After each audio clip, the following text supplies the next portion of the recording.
Hi hello, ഒരാഴ്ച കൊണ്ട് 1K subscribers ആക്കി സപ്പോർട്ട് ചെയ്ത് കൂടുന്ന എല്ലാവർക്കും ആദ്യം തന്നെ ഞാനൊരു താങ്ക്സ് പറയുവാണ്.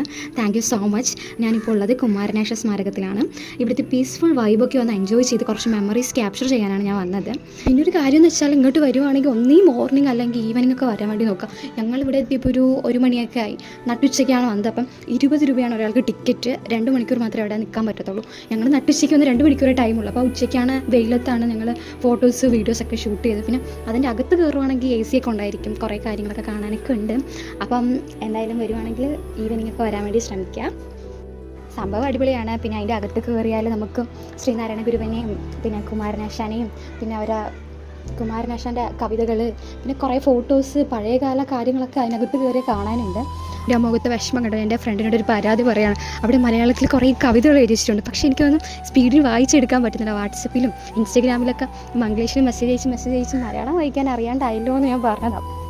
പിന്നെ വിചാരിച്ചു ചിലപ്പോൾ പുള്ളിക്കാരൻ്റെ ഹാൻഡ് റൈറ്റിംഗ് എനിക്ക് വായിക്കാൻ പറ്റാത്തതായിരിക്കും. പിന്നെ ഞങ്ങൾ പുറത്ത് പോയി കുറച്ച് നല്ല സ്പോട്ടൊക്കെ നോക്കി കുറച്ച് ഫോട്ടോസും വീഡിയോസൊക്കെ എടുത്ത്. അപ്പോൾ എൻ്റെ ഫ്രണ്ട് എന്നോട് പറയാം, വെയിലത്തിരുന്നാണ് ഇത്രയും കോപ്രായങ്ങളൊക്കെ കാണിക്കുന്നതെന്ന് ഓർമ്മ വേണമെന്ന്. അപ്പോൾ ഞാൻ പറഞ്ഞു ആകെ 2 മണിക്കൂറേ ഉള്ളൂ, ആ സമയം കൊണ്ട് കിട്ടുന്ന ഫോട്ടോസ് വീഡിയോസൊക്കെ എടുക്കാമെന്ന് പറഞ്ഞു. പിന്നെ അവളെ കൊണ്ട് കുറച്ച് ഫോട്ടോസ് വീഡിയോസൊക്കെ എടുപ്പിച്ചു. അപ്പോൾ ഇത്രയേ ഉള്ളൂ ഗൈസ്. അങ്ങനെ ഞങ്ങളുടെ പ്രയാണം ഇവിടെ അവസാനിക്കുകയാണ്. അപ്പോൾ നെക്സ്റ്റ് വീഡിയോ ആയിട്ട് കാണാം. അപ്പോൾ ഓക്കെ, ബൈ.